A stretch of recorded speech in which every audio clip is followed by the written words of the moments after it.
Coach Patsos, first of all, I just want to say congratulations. This has been an unbelievable season for Loyola, everybody here. And on behalf of the student body, I'd just like to thank you and the team.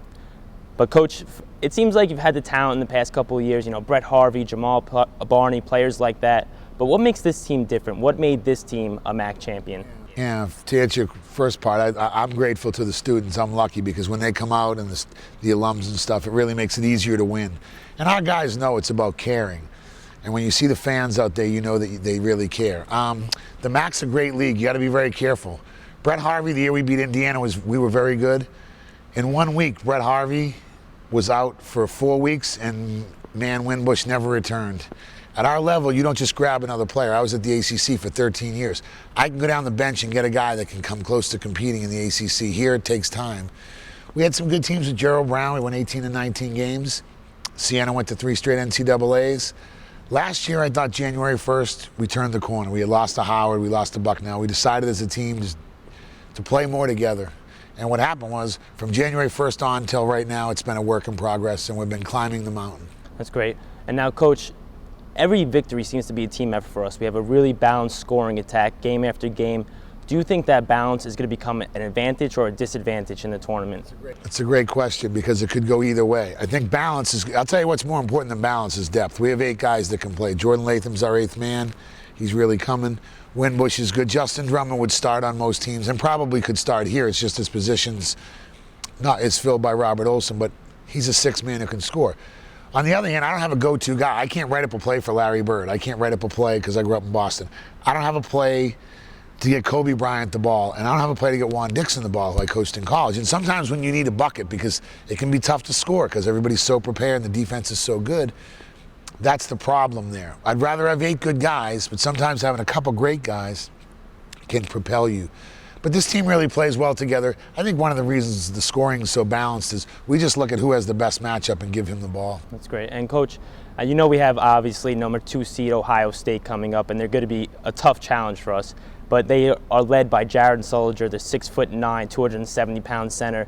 How are you planning to contain him or, do your best to stop him? I'd say you neutralize him. You don't contain a guy like that. You just got to put everybody out there and say, if this guy's going to get this many points, this guy's going to get this many. You want to kind of do the best you can in your matchup. The good news is Walker can take him outside and shoot some threes. Shane played at Maryland, so he knows big guys. And once again, that's the importance of Jordan Latham. Sullinger's got great hands. He's seen double teams all year. They're coming off a loss. That's what I'm concerned about. The good news is we're probably a little more rested than them. But Sullinger, great player. He's going to be a lottery pick. He's going to play in the NBA. What you do is try and keep him under control. You just don't want, if he has 35 and 15, we probably are not going to win that game. So we're just trying to neutralize him and keep an eye on the point guard. Kraft, really good point guard. You got to stay in front of him and keep him out of the paint. And Coach, you made that trip out to St. Bonaventure in Kentucky early in the season. How do you think that helped you prepare for the big dance? It's a great question. That helped us tremendously. St. Bonaventure physical team. Andrew Nicholson will be a late first-round pick on their team. They're a very strong team. Then they go to Kentucky, who's probably the most talented team in the league. Now, see, Kentucky we can go up and down with because they play like we do.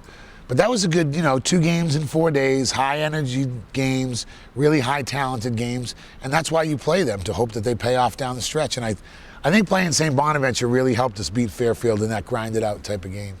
So, Coach, say we pull off the amazing upset, we take down Ohio State. Who do you think is going to be our X factor in the game? Justin Drummond. He's got to handle a situation well and let the game come to him a little, but at some point he's going to have to turn it on and score a lot.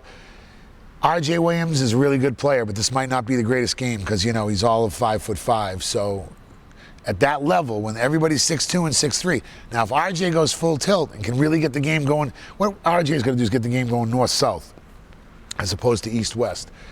But if you got Dylan, Robert, Justin Drummond, Eric, Shane, Winbush, who's long and good defensive player, and Jordan Latham, that's the same size as Ohio State.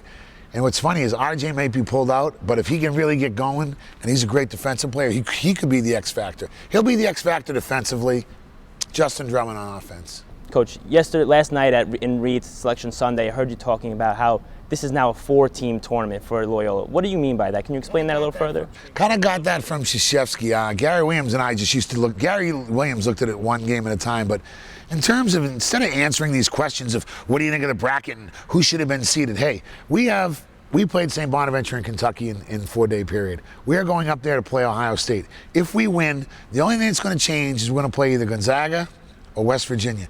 For the next 7 or 8 days, the only things we got to worry about is, can we beat Ohio State? If we do, we are playing either Gonzaga or West Virginia. There's no outside factors.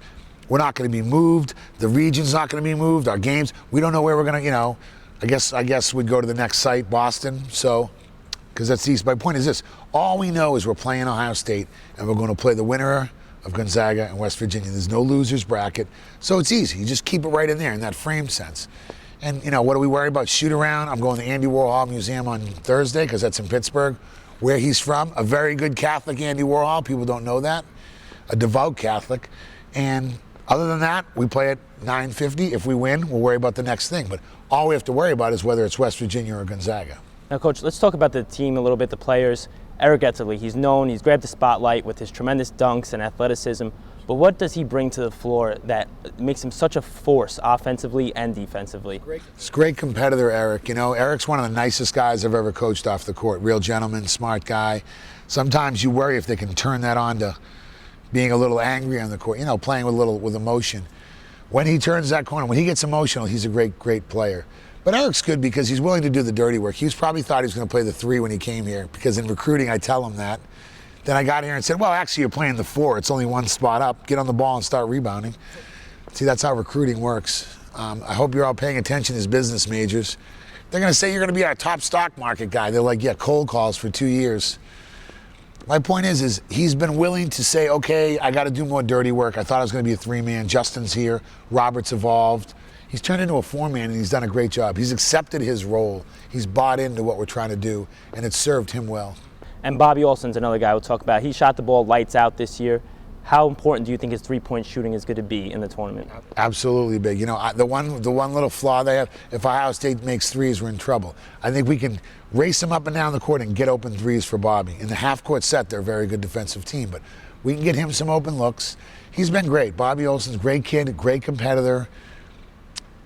And he can do more than just shoot 3s. He's feisty on D. He'll get in the lane. He's very smart. He always knows what's going on. Walker, Etterly, and Olson always know what's going on the court, where they're supposed to be, spacing and stuff. That's a real advantage in coaching.